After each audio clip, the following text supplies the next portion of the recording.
kanay! Kamusta po?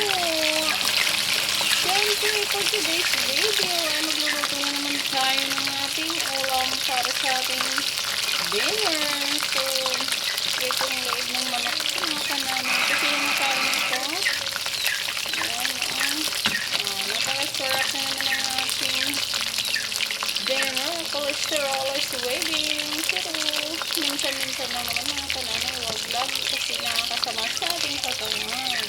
Yan naman nagluluto ng namin. Ito po kayo sa ating alagang manok. Ito sila mga kananay. So, yan, medyo malalaki na. Ayan, yung bagong bili ko kanina. Pang pastime natin mga kanay kapag bored. No, diba? May pang-lekson na tayo. So, let's get back sa ating niluluto mga kanay ko.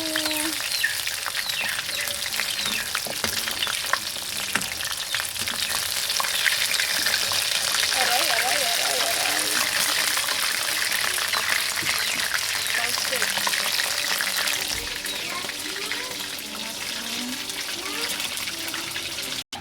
Hello mga kananay ko.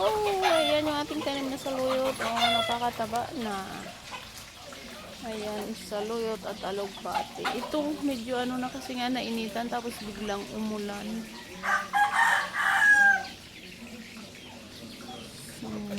Yung ating tanim. Pero tingnan nyo dito. Medyo ang laki nito. Ang laki ng ating alugbati. Tingnan mo yung mga talbos na mga kananay ko. Pakalaki ng mga leaves nila. Ba't ating weather, malapit ng umulan. Medyo makulimlim na ang ating kalangitan. So, yan lang.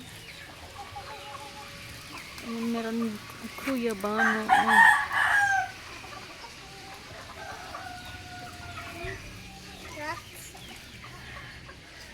kuha ka lang isa.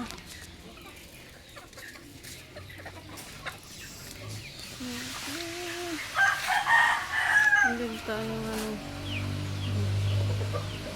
mango, guyabano, merong lang. Ayan. So, i-check natin dito mga nanay o mga ka-YouTube yung ating sili. Medyo wala ng bunga kasi nga tinutuka ng mga ipon.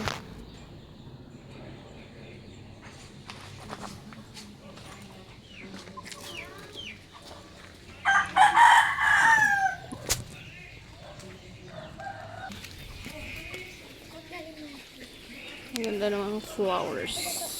So, ayan.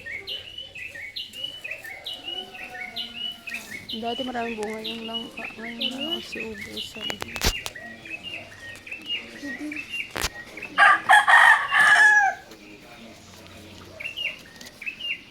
Meron din tayong mga lemongrass.